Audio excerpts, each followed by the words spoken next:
पीकर रात में उनको भुलाने लगे, गम को शराब में मिलाने लगे।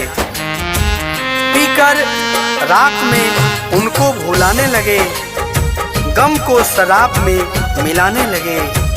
शराब भी बेवफा निकली यारों, वो तो हमें और भी याद आने लगे। जान लेके जान हमारे जान हो गइल। दर्द भी तू ही, दवा भी तू ही, बस फर्क इतना बा दर्द दबा बाकी दवाई नहीं। जान लेके जान हमारे जान हो गइल। जेकरा चलते दुश्मन जान हो गइल। अपन सैया के अगनैया के अब चान हो गइल। अपन सैया के अगनैया के अब चान हो गइल।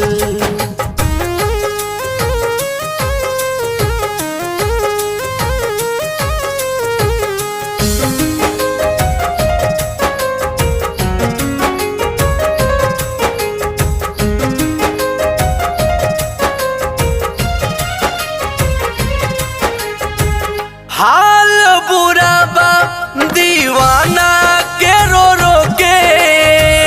भइल ना हमार वो हमार होके। जमाना बदल गया है साहब, अब याद रहने के लिए याद दिलाना पड़ता है। हाल बुरा बा दीवाना के रो रो के। भइल ना हमार वो हमार होके। पाक पिया के दुश्मन के सामान हो गइल। एक पल जे ना बिछड़ल वो मेहमान हो गइल। अपन सैया के अगनैया के अब चान हो गइल। अपन सैया के अगनैया के अब चान हो गइल।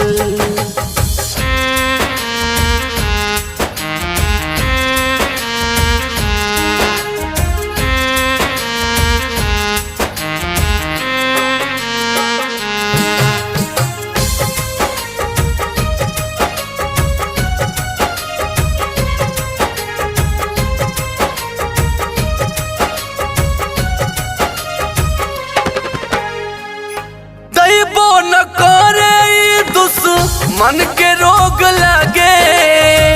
सब कुछ फीका फीका लागे एकरा आगे। मोहब्बत मीठा जहर है, पियले के बाद एकर असर बुझाला। दैबो न करे दुश्मन के रोग लागे।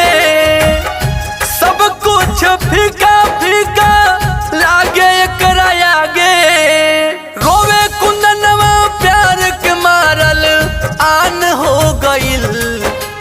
कहे मुकेशवा दर्द के दो कान हो गइल।